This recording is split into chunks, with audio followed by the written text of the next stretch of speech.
Muy bien, hermanos, vamos a continuar con la exposición de la palabra de Dios en esta mañana. Así que les pido que me acompañen en sus Biblias. Vamos a leer el Evangelio según San Juan, a continuar con nuestra predicación expositiva, así que vamos a Juan capítulo 4. En esta ocasión vamos a considerar los versos del 27 al 34. Y aunque es algo extenso, pienso que nos haría bien, para mantener la unidad del pasaje, leer todo el capítulo hasta allí. Así que voy a leer desde el verso 1. Desde el verso 1 hasta el 34. Dice así la palabra del Señor. Cuando pues el Señor entendió que los fariseos se habían oído decir: Jesús hace y bautiza más discípulos que Juan, aunque Jesús no bautizaba sino sus discípulos, salió de Judea y se fue otra vez a Galilea, y le era necesario pasar por Samaria. Vino pues a una ciudad de Samaria llamada Sicar, junto a la heredad que Jacob dio a su hijo José, y estaba allí el pozo de Jacob. Entonces Jesús, cansado del camino, se sentó así junto al pozo. Era como la hora sexta. Vino una mujer de Samaria a sacar agua, y Jesús le dijo: dame de beber, pues sus discípulos habían ido a la ciudad a comprar de comer. La mujer samaritana le dijo: ¿cómo tú, siendo judío, me pides a mí de beber, que sois mujer samaritana? Porque judíos y samaritanos no se tratan entre sí. Respondió Jesús y le dijo: si conocieras el don de Dios, y quién es el que te dice: dame de beber, tú le pedirías y él te daría agua viva. La mujer le dijo: Señor, no tienes con qué sacarla, y el pozo es hondo. ¿De dónde pues tienes el agua viva? ¿Acaso eres tú mayor que nuestro padre Jacob, que nos dio este pozo, del cual bebieron él, sus hijos y sus ganados? Respondió Jesús y le dijo: cualquiera que bebiere de esta agua volverá a tener sed, mas el que bebiere del agua que yo le daré no tendrá sed jamás, sino que el agua que yo le daré será en él una fuente de agua que salte para vida eterna. La mujer le dijo: Señor, dame esa agua, para que no tenga yo sed ni venga aquí a sacarla. Jesús le dijo: ve, llama a tu marido y ven acá. Respondió la mujer y dijo: no tengo marido. Jesús le dijo: bien has dicho, no tengo marido, porque 5 maridos has tenido y el que ahora tienes no es tu marido. Esto has dicho con verdad. Le dijo la mujer: Señor, me parece que tú eres profeta. Nuestros padres adoraron en este monte y vosotros decís que en Jerusalén es el lugar donde se debe adorar. Jesús le dijo: mujer, créeme que la hora viene cuando ni en este monte ni en Jerusalén adoraréis al Padre. Vosotros adoráis lo que no sabéis, nosotros adoramos lo que sabemos, porque la salvación viene de los judíos. Mas la hora viene y ahora es cuando los verdaderos adoradores adorarán al Padre en espíritu y en verdad, porque también el Padre tales adoradores busca que le adoren. Dios es espíritu, y los que le adoran en espíritu y en verdad, que es necesario que adoren. Le dijo la mujer: sé que ha de venir el Mesías, llamado el Cristo. Cuando Él venga nos declarará todas las cosas. Jesús le dijo: yo soy el que habla contigo. El texto a considerar en esta mañana. En esto vinieron sus discípulos y se maravillaron de que hablaba con una mujer. Sin embargo, ninguno dijo: ¿qué preguntas? ¿O qué hablas con ella? Entonces la mujer dejó su cántaro y fue a la ciudad y dijo a los hombres: venid, venga un hombre que me ha dicho todo cuanto he hecho. ¿No será este el Cristo? Entonces salieron de la ciudad y vinieron a él. Entre tanto, los discípulos le rogaban diciendo: Rabí, come. Él les dijo: yo tengo una comida que comer que vosotros no sabéis. Entonces los discípulos decían unos a otros: ¿le habrá traído alguien de comer? Jesús les dijo: mi comida es que haga la voluntad del que me envió y acabe su obra. Amén. Una vez más vamos a orar para pedirle al Señor que nos hable a través de su palabra. Soberano Dios Todopoderoso, rogamos ante tu presencia que está en este lugar. Estás tú hablándonos, Señor, por tu palabra. Perdónanos a nosotros que somos indignos y viles pecadores, y concédenos el ser llenos de ti, de tu palabra, de tu gracia y de tu poder. Bendito Dios, tú eres santo y supremo. Tú eres sublime, Dios, y sin ti nada podemos hacer. Te ruego, Padre, que tu gracia nos acompañe y que tu Espíritu, Señor, nos ayude y nos dirija. Te ruego, Señor, que nos guíes en tus caminos, en tus veredas, y que nos hables por tu palabra para que entendamos cuál es la buena voluntad de Dios, agradable y perfecta. A ti nos encomendamos, oh Padre, porque en tus manos estamos, para que tu voluntad sea hecha en nosotros, en el nombre de tu Hijo y bajo la guía de tu Espíritu Santo. Amén.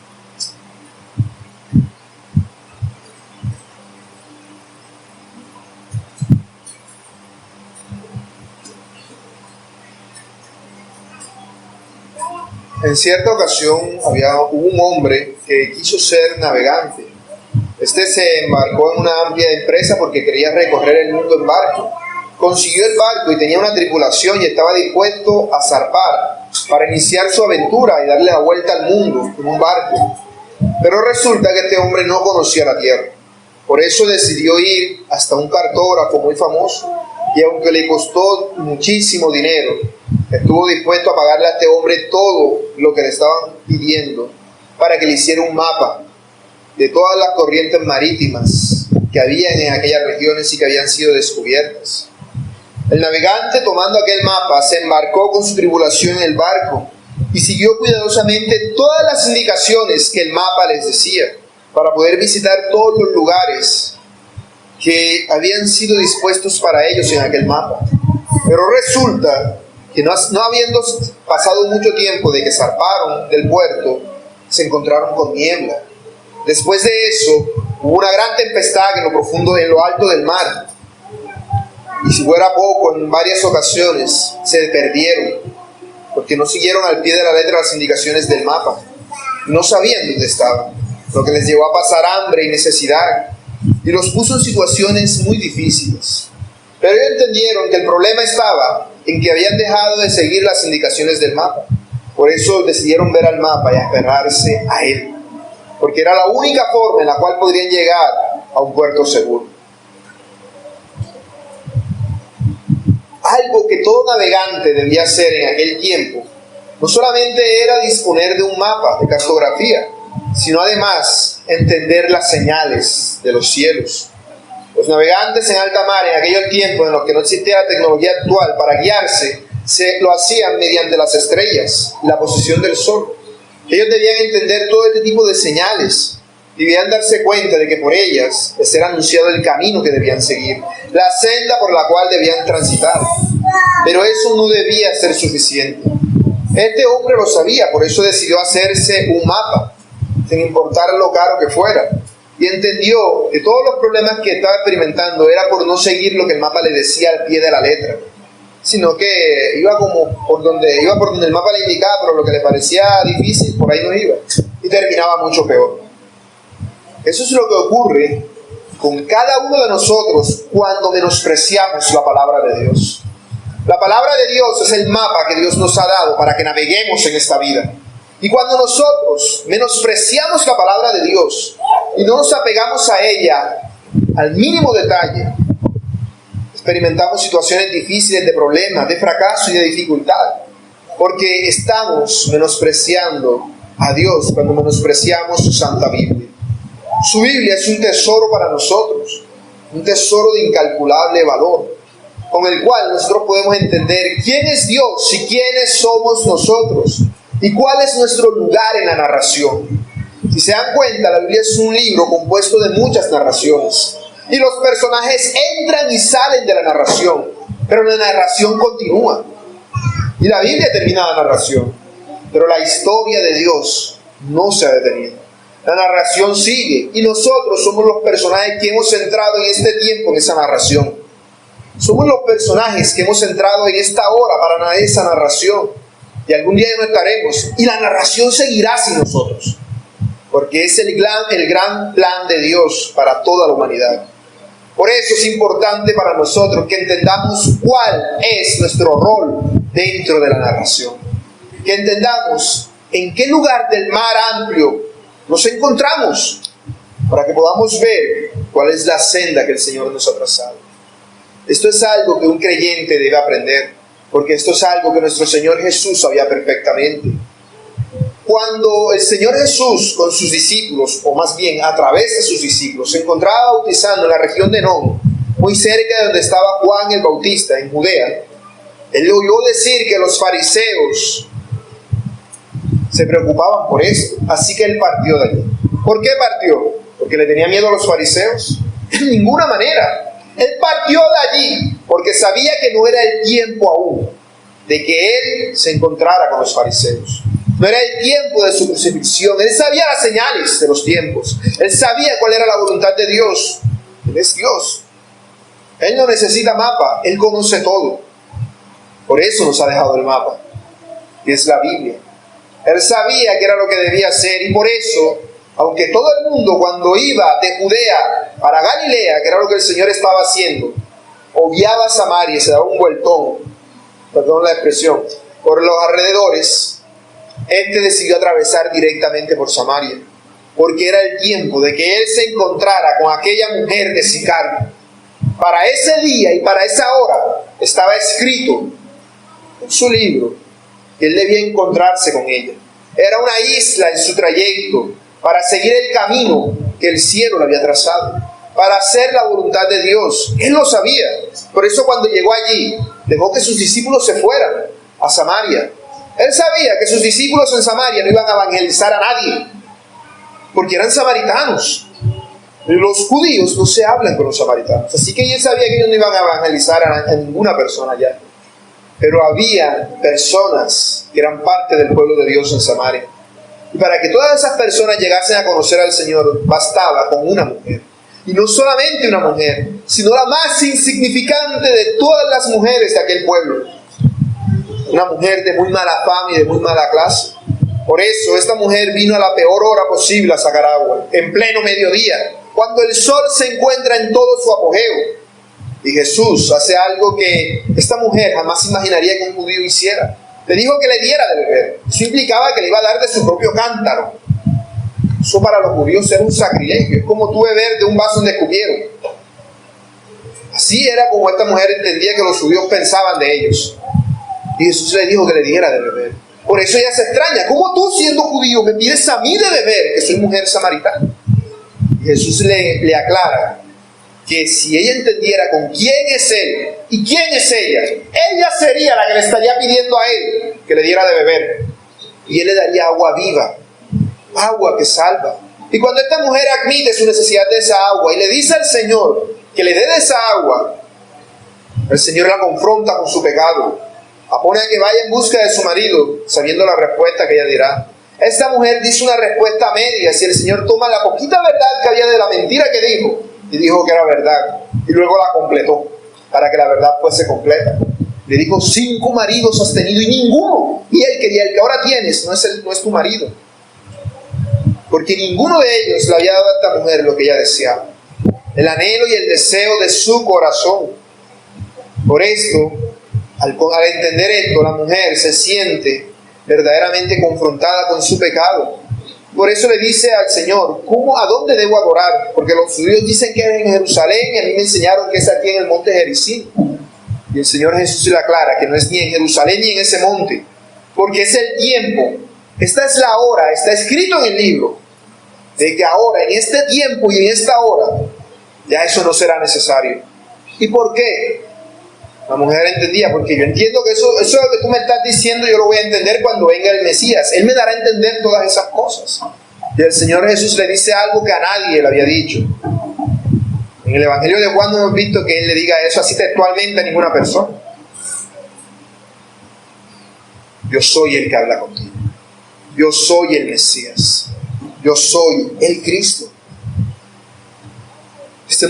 Este hombre hizo algo con esta mujer. El Señor Jesús hizo algo con esta mujer que no había hecho hasta este momento.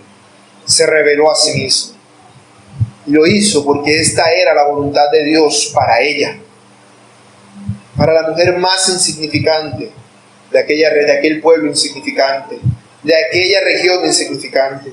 Esa era la voluntad de Dios para la vida de ella. Por eso a este sermón hoy lo he llamado la voluntad de Dios para ti. Y lo explicaré al exponer 3 ideas claves que se ven en el texto, o que se extraen del texto más bien. Primero, lo que los hombres ignoran. Segundo, lo que siempre se lleva a cabo. Y tercero, lo que sustenta tu vida. Primer punto. La voluntad de Dios para ti es lo que los hombres ignoran. Dice el verso 27. En esto vinieron sus discípulos y se maravillaron de que él hablaba con una mujer.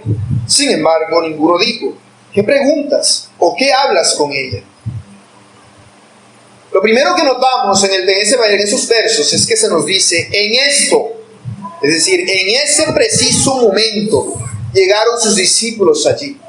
Cuando el Señor acababa de decirle a la mujer, yo soy el que habla contigo. Es decir, ellos llegaron en el momento providencial, en el cual el Señor le estaba diciendo a ella que él era el Cristo. Eso no se lo había dicho a ellos, por lo menos en las Escrituras no se nos da a entender de que se lo haya dicho en ese momento. Porque vemos que más adelante, aún Pedro le ha revelado esto. Así que para este punto, sus discípulos no habían escuchado eso de boca del Señor Jesús, textualmente. Pero no se los estaba diciendo a ellos, sino a esta mujer. En esto vemos cómo la hora de Dios tenía todo programado. Los discípulos llegaron en el momento preciso para escuchar esto. A eso es a lo que se refiere el verso cuando dice, en esto vinieron sus discípulos. Porque si ellos hubiesen venido un poco antes, hubiesen interrumpido la conversación de Jesús con la samaritana, y Jesús no hubiese llegado a ese punto en su conversación con ella. Y si hubiesen llegado un poquito después, ya Jesús le hubiese dicho eso, y ellos hubiesen estado allí para oírlo. Pero el designio de Dios era otro. La voluntad de Dios para ellos era que en ese momento escucharan de boca del Señor Jesús a alguien que no era ellos, lo que ellos ya suponían. Jesús es el Mesías. Ellos lo escucharon, pero a ellos lo que les preocupaba era que el Señor estaba hablando con una mujer. Como ya les había dicho en anteriores ocasiones, para un judío hablar con una mujer era algo muy malo, sobre todo en un lugar público. Para que un hombre pudiese hablar con una mujer en aquella región tenía que ser dentro de las paredes de su casa. Estaba prohibido hablar con una mujer en público, y menos para un maestro, para un rabí. El comentarista Charles Barrett dice esto trasladando las citas de un rabino judío de su época. Dice, que tu casa esté abierta de par en par y que los necesitados sean miembros de tu familia. Hablando de las buenas obras que debían hacer los judíos. Pero no hables mucho con mujeres. Y eso lo decía con respecto a la propia esposa. Cuanto más con respecto a la esposa de su vecino. Por eso los sabios dijeron, el que habla mucho con mujeres atrae el mal sobre sí mismo y descuida el estudio de la ley. O por eso acabará por heredar la gehenna, o sea, el infierno. Esta era la visión de los judíos. Esta era una de las tradiciones que entre los judíos estaban. Había otra que decía, un hombre no estará a solas con una mujer en una posada, ni siquiera con su hermana o su hija, debido a lo que la gente pudiera pensar. Un hombre no hablará a una mujer en la calle, ni siquiera con su propia esposa, y sobre todo con otra mujer, por lo que la gente pudiera pensar. Eso era parte de las tradiciones judías. Era lo que le habían enseñado a los discípulos del Señor desde que estaban chiquitos. Tenían que tener mucho cuidado de que alguien los viera hablando con una mujer. Eso era de muy mal gusto. Era una forma de construir desde su punto de vista el camino al infierno. Pero aquí vemos que ellos encontraron a Jesús hablando con una mujer. Y no solamente era una mujer. Aunque ellos no sabían de dónde era la mujer, por el contexto del desierto y el pueblo samaritano allí, tenían que saber que era una mujer samaritana. Así que, ¿cómo deberían sentirse estos hombres al escuchar de boca del Señor Jesús que Él le está diciendo a una mujer samaritana lo que a ellos no les había dicho? ¿Cómo deberían sentirse?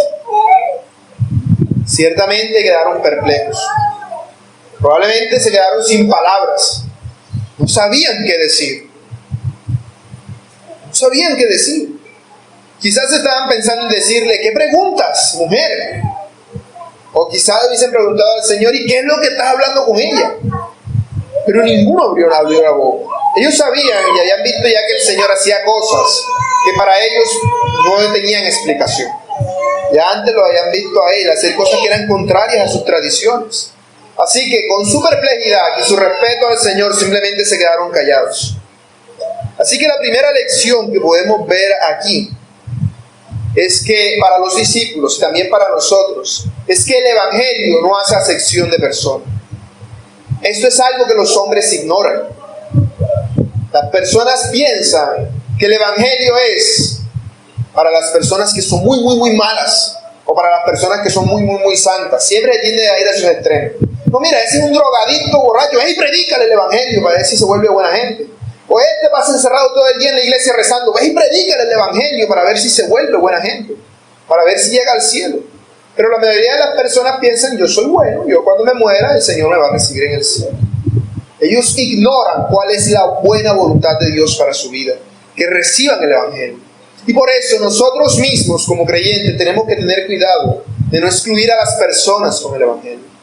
Podemos llegar a pensar, no, es que fulanito asiste a una iglesia cristiana, él seguro conoce el Evangelio, así que yo a él no le voy a predicar. Error. Los samaritanos supuestamente creían en Dios y supuestamente en su visión de Dios ellos adoraban a Dios. Pero eso no quería decir que estuviera libre del error, o que no estuviese necesitado del Evangelio. O por el contrario, una persona que sea extremadamente mundana, que dice, no, este es ateo, psicólogo, filósofo de la vaina, esta persona no me cree ni si le hable como le hablo. Entonces decimos, no, yo a ese no me predico porque yo quiero evitarme ese dolor de cabeza. Eso es hacer acepción de personas. Y es precisamente lo que el Señor Jesús no estaba haciendo. Quizás en nuestro tiempo no esté mal visto hablar un hombre con una mujer, pero debemos entender que hay otras cosas que sí están mal vistas y que por esas causas a veces le negamos el Evangelio a las personas. Por eso a veces le negamos el Evangelio a las personas. Debemos entender que Dios no hace acepción de personas y que aún puede ser la persona que tú más odies en la vida. Porque tú puedes decir, yo soy cristiano y no odio a nadie. Pero naturalmente, como el pecado no está en nosotros, si alguien te hace daño y se mete con aquello que tú más amas, innegablemente le vas a odiar. El asunto del amor que manda Dios es un amor de sujeción. De yo amo a mi enemigo porque Dios dice que lo amo. No que yo voy a sentir unas mariposas en el estómago cada vez que miro. No porque es tu enemigo. Imagínate una persona que ha asesinado a tu hijo. Un hombre que viola a un hijo tuyo y lo mate. ¿Cuánto amor piensas tú que puedes sentir por una persona así? Por eso estoy poniendo el caso más extremo, asumiendo que como creyente se necesitaría algo así para que uno llegue a odiar a una persona.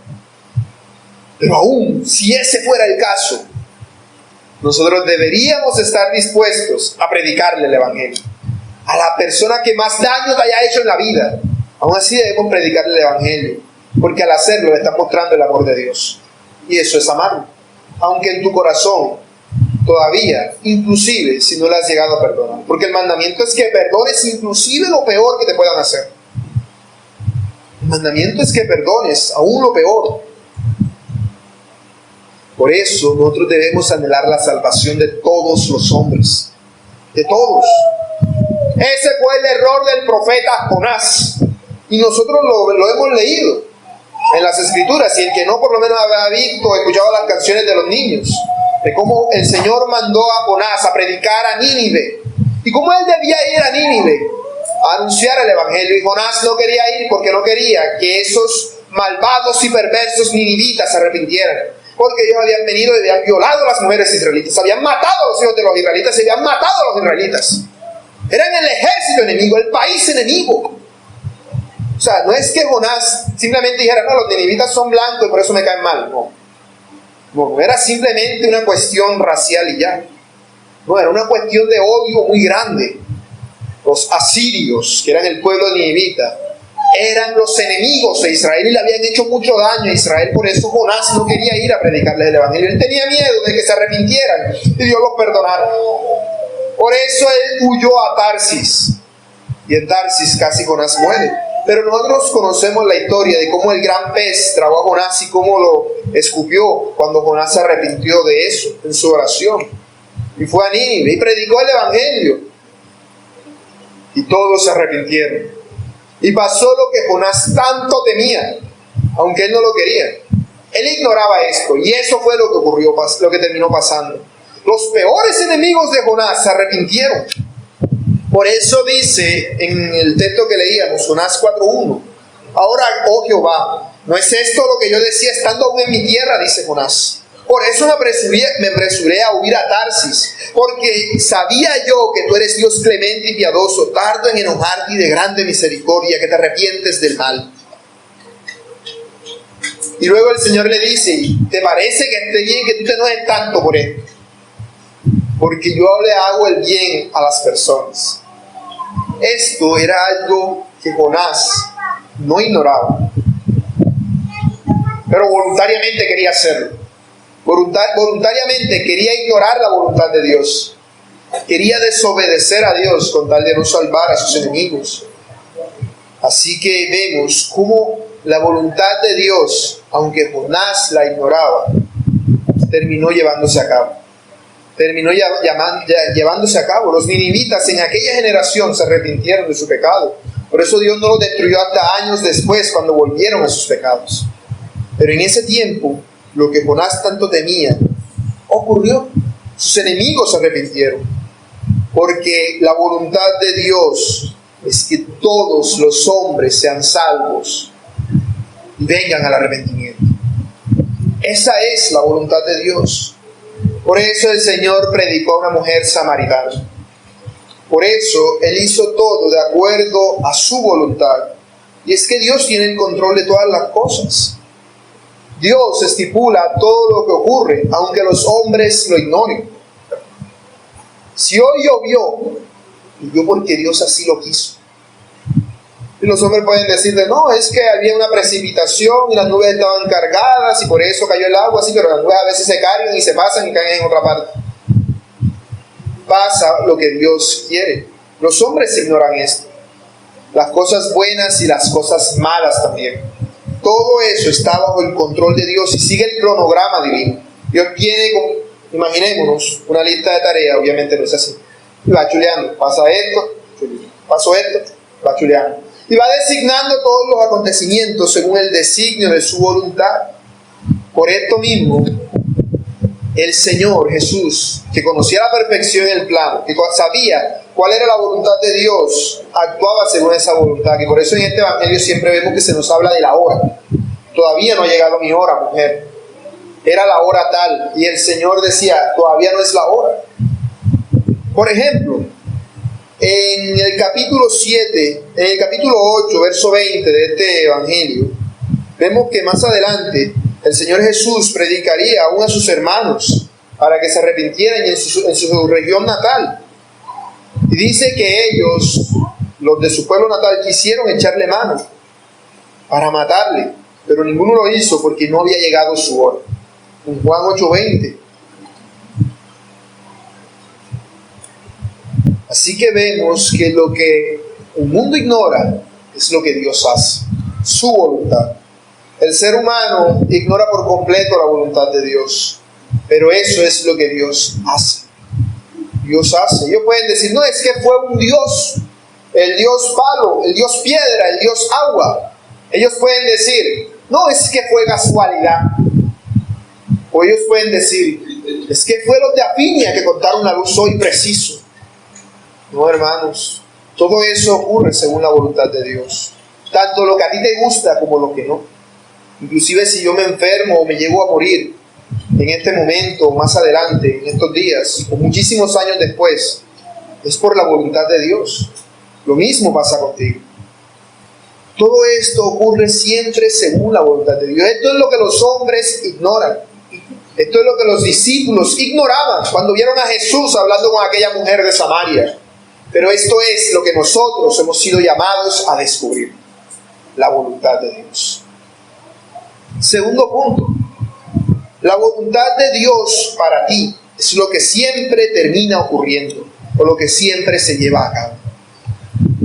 Continúa diciendo el pasaje: entonces la mujer dejó su cántaro y fue a la ciudad, y dijo a los hombres: venid, ved a un hombre que me ha dicho todo cuanto he hecho.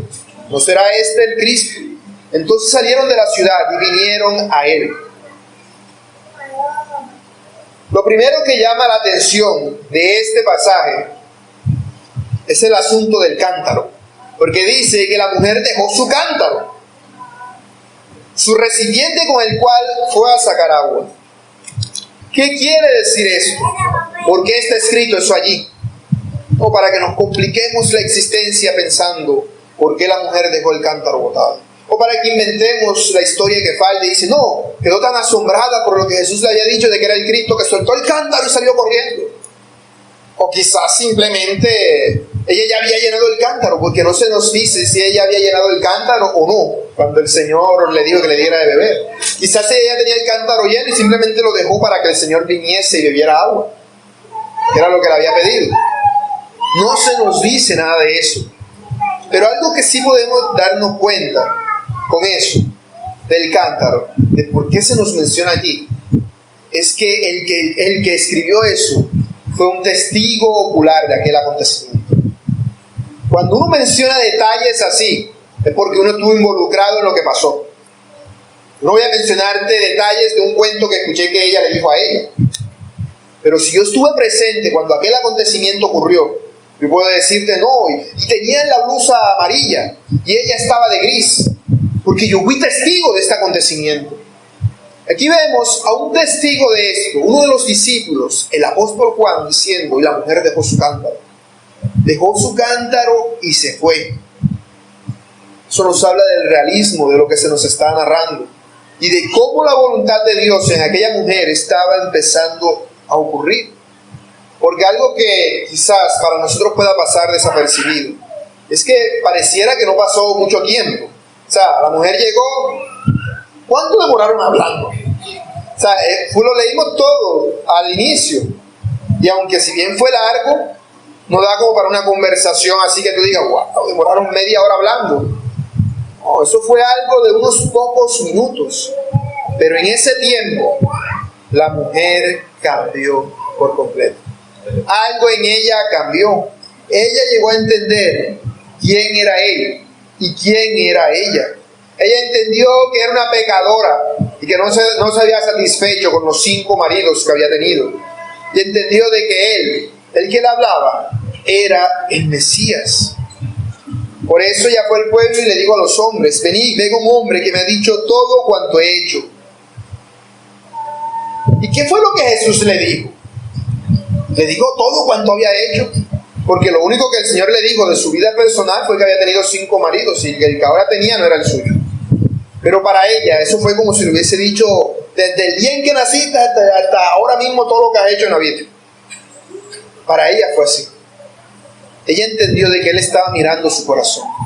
Entendió de que Él la conocía perfectamente. Había cosas que ella no le había dicho a nadie. Había cosas que ella se guardaba para sí misma y que simplemente ignoraba. Cuando alguien le hablaba simplemente se hacía la confundida, la que yo no sé de qué me están hablando. No sabía nada. Pero ella entendió que Jesús había visto todo eso. Ella entendió que Jesús había visto todo lo que ella no le había querido decir. Así que bajó al pueblo rápidamente. El pueblo no estaba muy lejos de allí.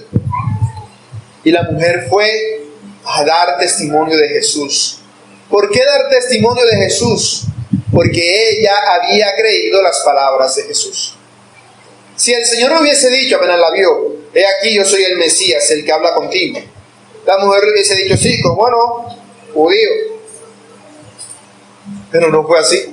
El Señor sabía cómo llegarla. Contacto con prudencia, siguió el cronograma, siguió la voluntad de Dios para con la vida de la mujer. Por eso Él le mostró su necesidad en el verso 15. En el verso 19 le mostró su pecado. En el verso 26 le habló acerca de su verdadera condición, la de Cristo, como fuente de la vida eterna. Así que ella deseaba comunicar eso con todo el mundo. Ella deseaba comunicar eso con todo el mundo. Así que esta mujer fue a evangelizar. Fue una testigo. Algo que el Señor ha venido recalcando a través del apóstol Juan en todo este evangelio. Los testigos. Aquí tenemos a una testigo. Una mujer de Samaria fue a dar testimonio del impacto que el Señor Jesús había hecho en su vida. Y aquí podemos aprender algo acerca de cómo evangelizar. ¿Cómo evangelizó esta mujer? Recordemos que el Señor Jesús, al evangelizarla, no le dijo enseguida, yo soy el Mesías, yo tengo un plan maravilloso para ti. Él le hizo ver su necesidad, la confrontó con su pecado Luego se dio a conocer. La mujer no podía andar diciéndoles: vi al Cristo, allá está junto al pozo, vamos a verlo. No. La mujer dio testimonio, lo hizo contacto. Ella fue respetuosa. Ella enseñó algo que en otro contexto quizás nadie le hubiese prestado atención. Era una mujer de mala fama. A esta mujer le pudo haber pasado como a Pedrito y el lobo. ¡Ahí viene el lobo, ahí viene el lobo! Nadie le va a prestar atención. Es un niño embustero. Bueno, esta mujer: ¡ahí viene el Cristo, ahí está el Cristo! La mujer que de mala fama, ¿a quién le va a creer lo que dice? No, ella empezó dando su propio testimonio. Ella habló con precaución, con sutileza. Ella habló con tacto, para no producir antagonismo en su contra, para que los demás no tomaran los prejuicios que tenían contra ella, para no ir a ver a él. ¿Cuántas veces nosotros hemos caído en esa situación? De decir: no, yo no evangelizo porque hoy pequé, o fulanito me tiene rabia, o yo sé que no me va a creer, o esto y aquello. Pero el testimonio es tan poderoso que puede obrar aún a pesar de ti. Aún a pesar de ti. Simplemente necesitamos que el Señor sea el que nos guíe en su voluntad. Algo semejante ocurrió con el hombre al que Jesús le sacó el demonio, al gadareno, que tenía una legión de demonios. En Marcos 5 dice que una vez el Señor lo liberó, le dijo: vete a tu casa, a los tuyos, y cuéntales cuán grandes cosas el Señor ha hecho contigo y cómo ha tenido misericordia de ti. Ese fue su testimonio. Cómo el Señor había obrado en su vida. La mujer no fue dando testimonio: ahora me siento feliz, bebí del agua que salta para la vida eterna. No. Ella fue decir: un hombre que me confrontó con mi pecado. Me encontré con uno que me dijo todo lo malo que yo he hecho. Porque eso es a lo que ella se refiere. A todo lo malo que ella había hecho. Ella dio su propio testimonio al evangelizar. Pero lo dio desde el punto de vista desde el cual ella era la mala. Ella era la mala, porque va diciendo: un hombre que me ha hecho todo lo que he hecho. Eso lo sabe todo el mundo en el pueblo. Todo el mundo sabe lo malo que has hecho. Pero aquí tenemos a un hombre que te lo ha dicho. Es decir, que sin saberlo te conocía. Un hombre que te ha confrontado con su pecado, con tu pecado. Ella no trató de darles una instrucción teológica a todos los samaritanos y decirle: bueno, hay que tomar 12 clases de discipulado para que entiendan lo que tienen que hacer. No. Ella, al igual que Felipe, le dijo a Natanael: ven y ve. Ven y ve quién es este hombre. ¿No será este el Cristo? Ella lo pone en modo de pregunta, aunque ella ya sabía que era el Cristo. Ella no les dice abiertamente qué es, precisamente por su mala fama. Ella los guía a ellos a que ellos por sí mismos se den cuenta. Eso es lo que esta mujer está haciendo. Humanamente, si yo fuera a escoger a alguien para que fuera a evangelizar, no escogería a esa mujer. Samaritana, mujer de mala fama en su propio pueblo, donde todos los profetas tienen mala honra. Continúa diciendo los pasajes de los versos siguientes a los que leímos. Todos los profetas tienen mala honra en su propia tierra. Esta mujer fue de profeta a su tierra. Ella fue de profeta a su tierra, a profetizarle que había encontrado a un hombre que le había dicho todo lo malo que ella había hecho. ¿No será este el Cristo? Humanamente hablando, yo no la escogería a esa mujer para predicar. Pero el Señor Jesús, que conoce las sazones y los tiempos, la escogió. La escogió para que fuese su testigo. Para que todos tuviesen claro que no era por el que da el testimonio, sino por el testimonio mismo que ocurre el milagro. Es por el testimonio mismo. La mujer no impuso su convicción a los demás samaritanos, sino que los dio a Cristo para que ellos mismos lo verificaran, para que ellos se dieran cuenta y dijeran: ¿será este el Cristo? Y las multitudes, al ver a esta mujer hablando de esta manera, hicieron algo que en cualquier otra circunstancia y de cualquier otra manera no hubiesen hecho. Como Jonás y los ninivitas, creyeron. Todos en Nínive, en Sicar, creyeron en el testimonio de esta mujer. así como todos en Nínive habían creído a Jonás. En esta ocasión las multitudes creyeron a él, a lo que ella le estaba diciendo acerca de él. Querían conocerlo. Ellos no creyeron que él era el Cristo, pero tenían tantas ansias y tantos deseos de ver al Cristo, que si aún esta mujer, que era de mala fama, venía y lo decía, a lo mejor y era verdad. A lo mejor resultaba ser cierto. Esa es una imagen difícil de pensar. Es como si viniese alguien de mala fama y dijera aquí, no, allá a las afueras vino Jesús, y viera a todas las personas de Corozal saliendo de sus casas al mismo tiempo, en sus motos, en sus carros, corriendo a ir a verlo. Eso era lo que estaba pasando. Todo el pueblo salió a ver a este hombre por la palabra de aquella mujer. Los discípulos fueron al pueblo a buscar comida, la consiguieron, pero nadie de Samaria fue con ellos. Pero esta mujer, que era la más improbable para predicar, les dio su testimonio y los invitó a ver a Cristo, y todos creyeron. Lo que pudieran ver era el pueblo entero acercándose a Cristo, creyendo a la palabra de la mujer. No habían creído totalmente en Cristo. Más adelante dirán que luego creerán en Cristo porque le conocieron. Pero ahora dice que creyeron por la palabra de la mujer. Y fueron a ella, no por curiosidad, sino porque en realidad tenían deseos de encontrar al Mesías. Por eso aquello que para los discípulos era totalmente algo que pasaba desapercibido, era lo que estaba ocurriendo. Los samaritanos de Sicar debían conocer a Cristo. Y mientras los judíos despreciaban a los samaritanos, no querían ni hablar con mujeres, ni siquiera con sus propias esposas, aquí vemos como toda una multitud de personas de un pueblo de Samaria iban a Cristo. Esa no era la voluntad de los discípulos. Esa no era la voluntad de los fariseos, ni los saduceos, ni de ningún judío. Pero era la voluntad de Dios. Y era lo que estaba ocurriendo. Sea que le guste a quien le guste, y sea que le duela al que le duela. Eso es lo que estaba ocurriendo. Porque así es como Dios obra siempre a lo largo de la historia de Israel. El mismo Señor Jesús lo dice en Lucas 4, cuando Él dice que había muchas viudas en los días del profeta Elías. Pero Elías fue a una viuda en Sarepta, el peor pueblo, una mujer insignificante en un pueblo insignificante, del peor pueblo posible. Sarepta era de la misma región de la que era Jezabel, enemiga de Elías. A una mujer insignificante de aquel pueblo fue enviado Elías a proclamar, porque esa era la voluntad de Dios. No a los judíos que habían despreciado a Dios, sino a una mujer pagana que había creído en Dios. De igual manera con Naamán, que había creído en las palabras de Dios por la voz de una pequeña sierva. Había creído en Dios, mientras que los judíos no lo hacían. Por eso, aunque había muchos leprosos en Israel, el que se sanó fue un sirio, porque había creído en la palabra de Dios.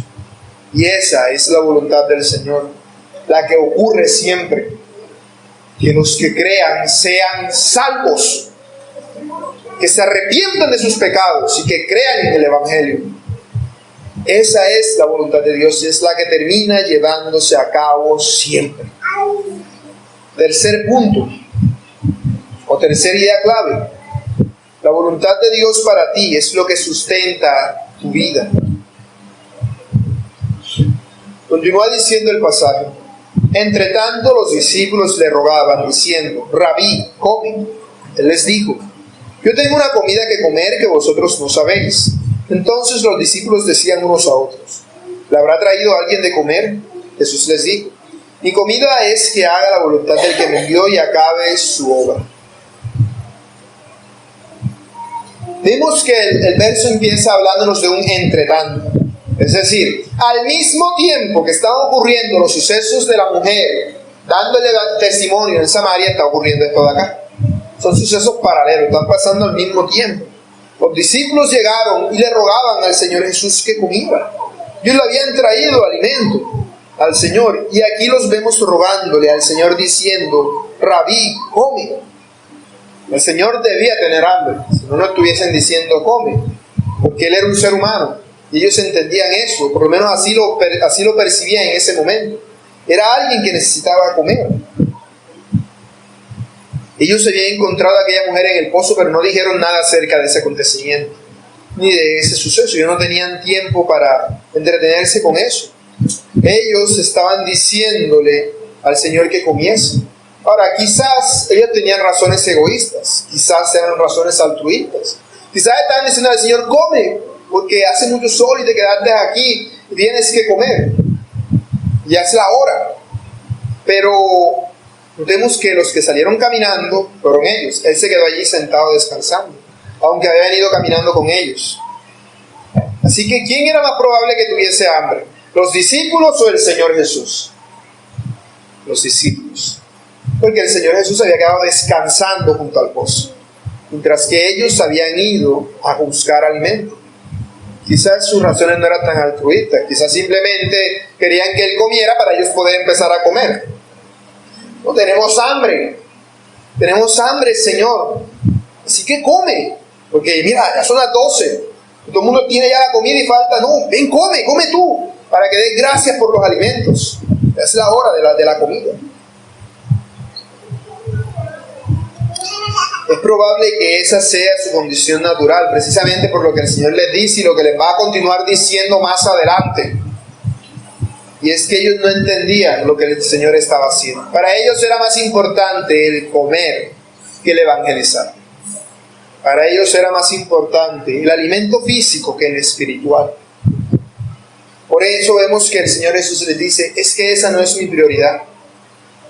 Por un día que yo no almuerce no me va a dar el hielo. No me voy a morir, no me voy a desmayar. Y no es que no fuera a comer, sino que ellos no podían ponerse a comer en ese momento. Él sabía cuál era el tiempo y cuál era la hora. Por eso Él dice, yo tengo una comida que comer que vosotros no sabéis. Aquel que conoce la voluntad de Dios está sincronizado con ella. Y claro, Jesucristo es Dios, Él conoce la voluntad de Dios. Él sabía lo que estaba pasando y lo que iba a ocurrir. Si ellos se ponían a comer en ese momento, les iban a interrumpir la comida un montón de samaritanos que venían a preguntarle acerca de quién era Jesús. Así que no era tiempo para comer. No era tiempo para comer, no era la hora para comer. No, era la hora de predicar. Era la hora de anunciar el mensaje de la salvación. Por eso les habla de una comida que ellos no conocían. No una comida humana, sino una comida que viene del cielo. Aquella comida está lejos de satisfacer un hambre humano. No es que Jesús no tuviese hambre humana, Él era un ser humano, sino que Él tenía un hambre divino. Así como el hambre te mueve a comer, que tú dices, no, tengo un hambre que no aguanto, lo primero que encuentre me como, por el desespero que tienes por el alimento. Así Él decía, yo tengo un hambre por la salvación de los perdidos. El primer perdido que me encuentre, evangelizo. Es la analogía de lo que está diciendo. Ellos no entendían esto, por eso no entendían tampoco cuál era el alimento. Porque aquello, así como la comida era aquello que le permitía satisfacer el hambre física, el hacer la voluntad de Dios era lo que le permitía satisfacer el hambre espiritual. El deseo de obedecer a Dios. El deseo de hacer la voluntad de Dios es mucho más importante que cualquier otra cosa. Pero al igual que ocurre siempre en este evangelio, porque en este evangelio está escrito siempre así, Jesús habla y la gente no entiende de qué Él está hablando. Es lo que ha venido ocurriendo en este evangelio siempre. Jesús le dijo a Nicodemo, es necesario nacer de nuevo, y él sale, ¿qué? ¿Cómo así? ¿Meto en el vientre de mi madre para que me dé a luz otra vez? ¿O cómo? Él no entendió. Le dijo a la samaritana, tengo un agua que da vida eterna, yo puedo darte esa agua. Él entendió, pero si tú no tienes ni con qué sacar el agua, ¿cómo me vas a dar a mi agua viva? No entendían. Sus discípulos, el Señor les había dicho, yo tengo un alimento que ustedes no conocen.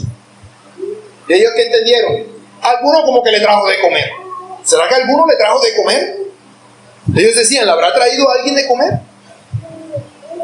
Y para eso esto también era algo bastante confuso, porque ¿quién le iba a dar de comer a Jesús allí? Un samaritano. Los samaritanos no iban a darle de comer a un judío, y los judíos no iban a aceptar comida de un samaritano así como así.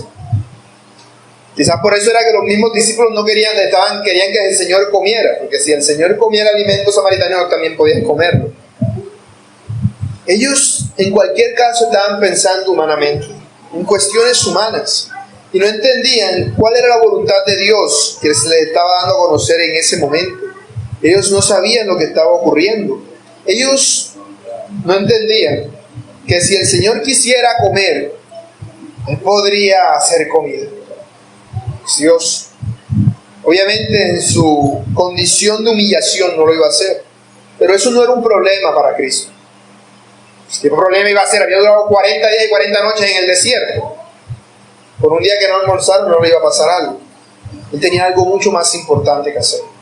Tenía que hacer la voluntad de Dios. Los discípulos no estuvieron presentes en la conversación con la mujer samaritana. Por ello es entendible que no sigan las ideas del Señor Jesús. Y es que a lo largo de todo el Evangelio se nos hace ese contraste entre los terrenales y el espiritual y el celestial. Los terrenales somos nosotros y el celestial es Jesús. Y Jesús no les va diciendo todo, explicándole cada cosa a las personas, sino que de hecho habla de la manera más celestial posible. Habla de forma metafórica. Por eso es que todo el mundo queda como que no entiendo de lo que me estás diciendo. Él lo hacía así a propósito. Por eso el evangelista Juan quería dejar eso claro. Quería dejar claro cómo era el modo de comunicarse del Señor Jesús. Por eso a lo largo de los evangelios siempre vemos a los discípulos hablando entre ellos y no le decían nada al Señor Jesús. Porque el Señor no les hablaba claramente, sino hasta mucho tiempo después, cuando ya empieza a hablarle por parábolas a los fariseos. Él dice: a ustedes les hablo claramente y no por parábolas. Pero el Señor Jesús todo el tiempo estaba hablando de esta manera, porque Él tenía un entendimiento celestial. Él estaba vinculado con el alimento de Dios, hacer la voluntad de Dios, hacer su voluntad, obedecer a su Padre. Eso es lo que a todos nosotros nos cuesta. El problema no es la voluntad de Dios para ti. El problema es que tú quieras hacer la voluntad de Dios para ti. Es allí el dilema con el que te encuentras y te enfrentas siempre. Por eso ha sido llamado a ser un siervo. Y en el original eso se refiere a un esclavo. Por eso del Mesías en Isaías 42:1 el Señor dice: he aquí mi siervo, mi esclavo, aquel que hace siempre mi voluntad. Esa es la voluntad de Dios.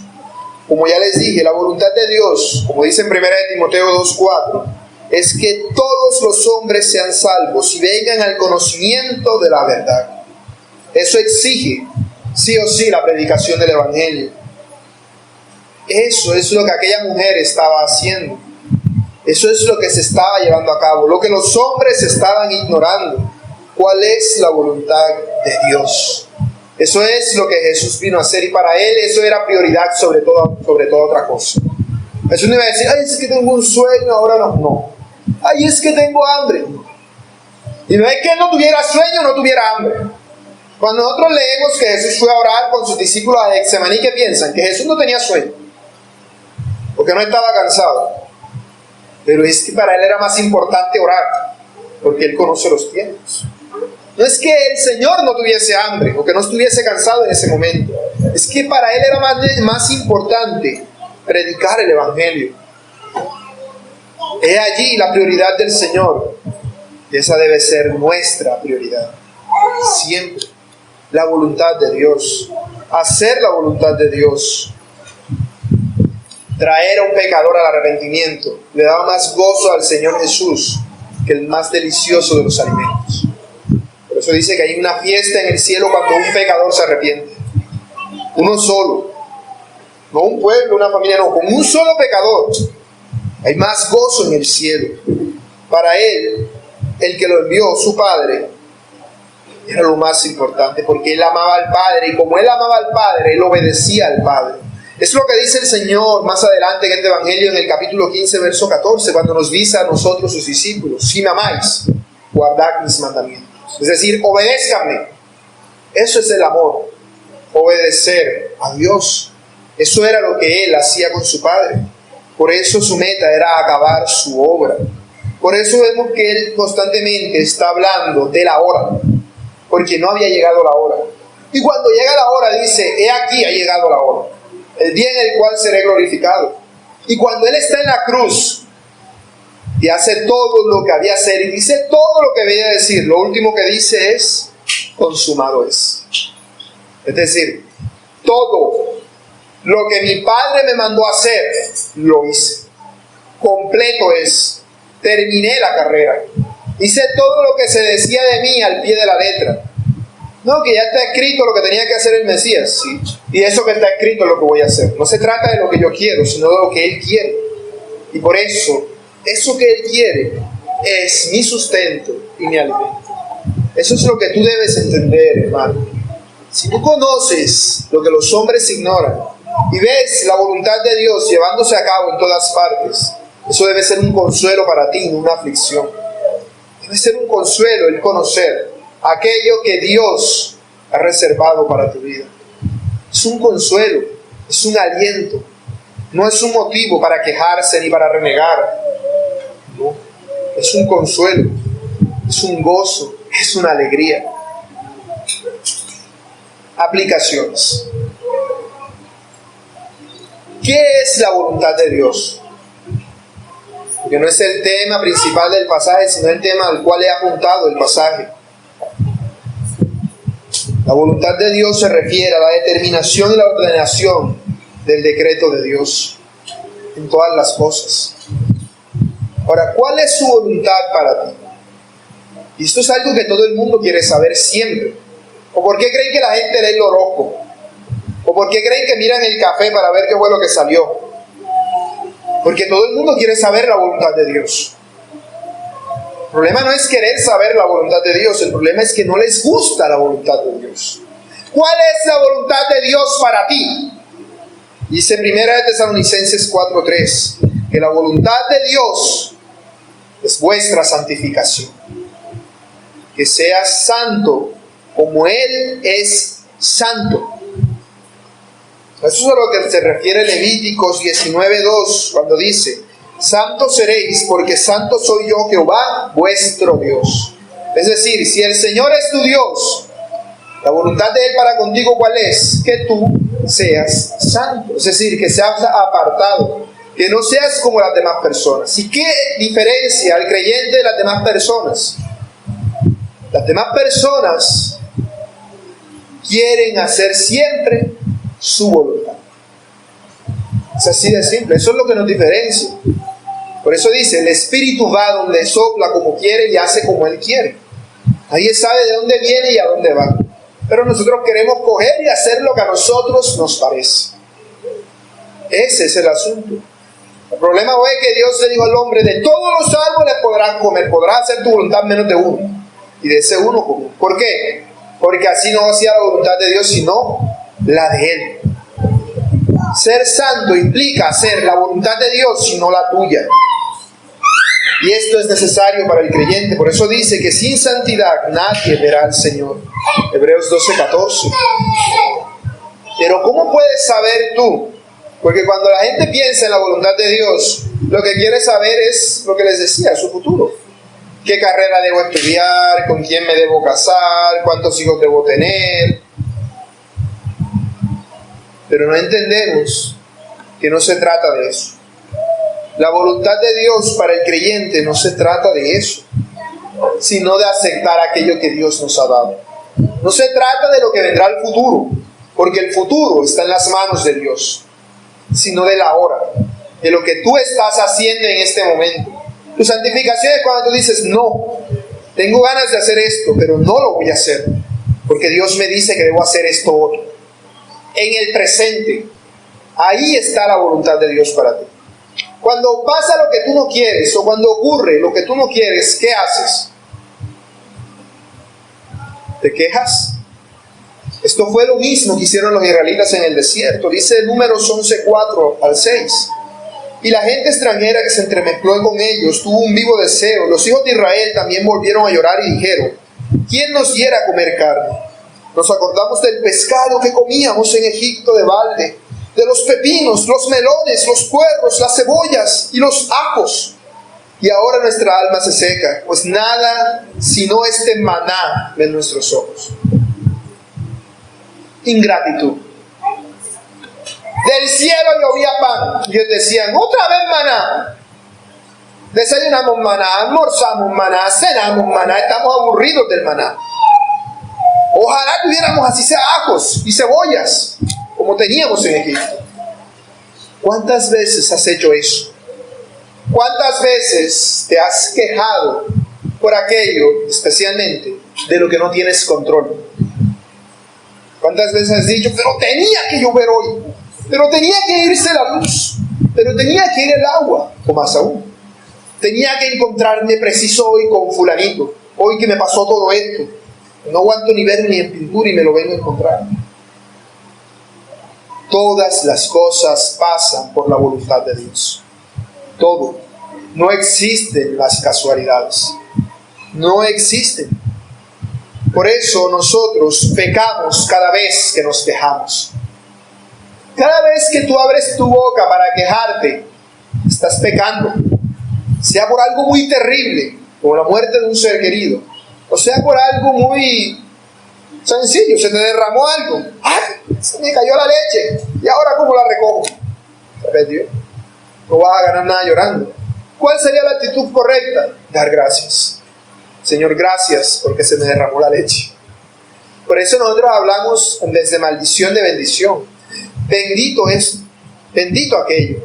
Pero debemos hacerlo con sinceridad. No simplemente cambiando la palabra por la otra. Porque tú dices, bendita sea mi suerte. En vez de decir la otra palabra, no estás haciendo nada. Mas si lo haces con agradecimiento, bendita sea mi suerte. Y puedes estar diciendo lo mismo, pero lo que cambia es la actitud del corazón. Si es de sujeción o de rebelión hacia la voluntad de Dios. Por eso el mandato para nosotros, que dice Pablo en 1 Tesalonicenses 4:18, es que demos gracias en todo, porque esta es la voluntad de Dios para con vosotros en Cristo Jesús. La voluntad de Dios para contigo es que seas agradecido con todo, con lo bueno, con lo malo, con lo que te gusta, con lo que no, con lo que te agrada, con lo que te duele, con lo que huele rico, con lo que te hiede. Debemos ser agradecidos al Señor con todo. Por eso el mandamiento es, no tienes por qué orar. Según tú, la oración se te hace cortica. Ponte a dar gracias por todo. Por lo bueno, por lo malo, por lo que te gustó, por lo que no te gustó. Da gracias al Señor en todo. Para que tú puedas hacer la voluntad de Dios tu sustento, debes aprender a amar la voluntad de Dios, no a odiarla. Debes apartar la queja de tu boca, porque cuando tú estás quejando te estás aborreciendo la voluntad de Dios. Debes aprender a ser agradecidos y no a imitar al mundo, no como ellos que hacen su voluntad, sino como Cristo que hacía la voluntad del que lo envió. Por eso dice Pablo en Romanos 12:2, no os conforméis a este siglo, sino transformaos por medio de la renovación de vuestro entendimiento, para que comprobéis cuál sea la buena voluntad de Dios, agradable y perfecta. No los imites a la gente de este siglo, sino comprueba, renueva tu mente, renuévate, porque la voluntad de Dios nos ha sido dada a nosotros para que la conozcamos y la entendamos. Por eso dice Efesios 1:9, dándonos a conocer el misterio de su voluntad. Dios quiere que conozcamos su voluntad, porque obviamente tú no vas a obedecer algo que tú no sabes qué es. Dios quiere que la conozcas. Por eso dice Colosenses 1:9, por lo cual también nosotros, desde el día que lo oímos, no cesamos de orar por vosotros y de pedir que seáis llenos del conocimiento de su voluntad en toda sabiduría, y escuchen esto, en inteligencia espiritual. Eso es lo que más nos falta para hacer la voluntad de Dios y para gozarnos en ella. Inteligencia espiritual. ¿Cómo desarrollamos inteligencia espiritual? No pensando en lo que va a pasar mañana y cuál será la voluntad de Dios para conmigo. No, sino analizando lo que te está pasando ahora. ¿Por qué te está pasando ahora esto? ¿Por qué estás viviendo esta situación? Pero no para quejarte, sino para escudriñarlo. Y esto debes hacerlo bíblicamente. En el verso que sigue, al que predicamos hoy, dice, ¿No decís vosotros, aún faltan 4 meses para que llegue la siega? He aquí os digo, alzad vuestros ojos y mirad los campos, porque ya están blancos para la siega. Juan 4:35. ¿Qué quiere decir eso? No te quejes, porque no puedes hacer lo que tú quieres. Comer, querían ellos. Sino que mira lo que Dios está haciendo y actúa conforme a ello. La voluntad de Dios para ti no está en el futuro, está en el ahora. En este momento y en esta hora. Analiza la hora en la que estás, no la hora que vendrá, porque esa no la conoces, pero sí la hora actual.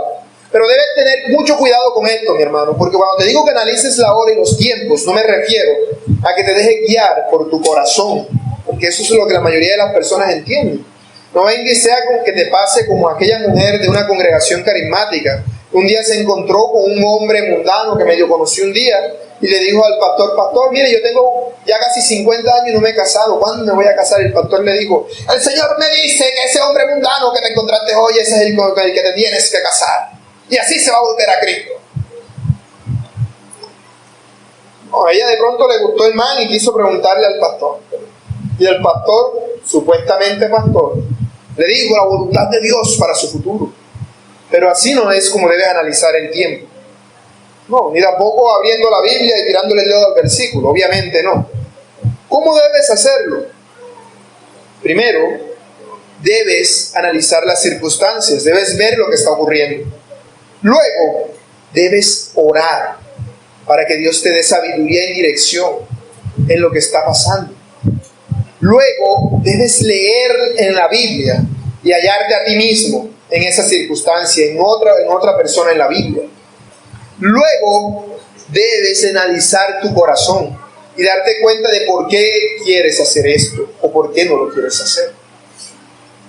Luego, debes consultar con otros hermanos en la fe para ver si en realidad estás obrando correctamente, no como te dice tu corazón. Y con esto me refiero a consultar de manera bíblica, no como el pelado, no como un niño que le dice al papá, papá, ¿puedo comer esto? Y le digo, no sepa, y le pregunta a la mamá. Luego, hasta que alguno le diga que sí. No se trata de eso, sino de que Dios te dice que no, bueno, no. Punto. Eso debes analizarlo, hermano. Porque cuando debemos comprender esto a la hora de tomar decisiones, cosas que hacemos todo el tiempo. Desde algo muy sencillo, como a qué hora me voy a levantar, hasta algo mucho más complejo, como que me salió un trabajo en Bogotá y tengo que irme a trabajar para allá, y si lo cojo o no lo cojo. ¿Cuál es la voluntad de Dios? En ese momento debes analizar todas estas circunstancias para ver cuál es la voluntad de Dios para ti. ¿Qué es lo que Dios quiere para ti? De que no te estés guiando por el corazón, sino por su palabra y por el Espíritu de Dios.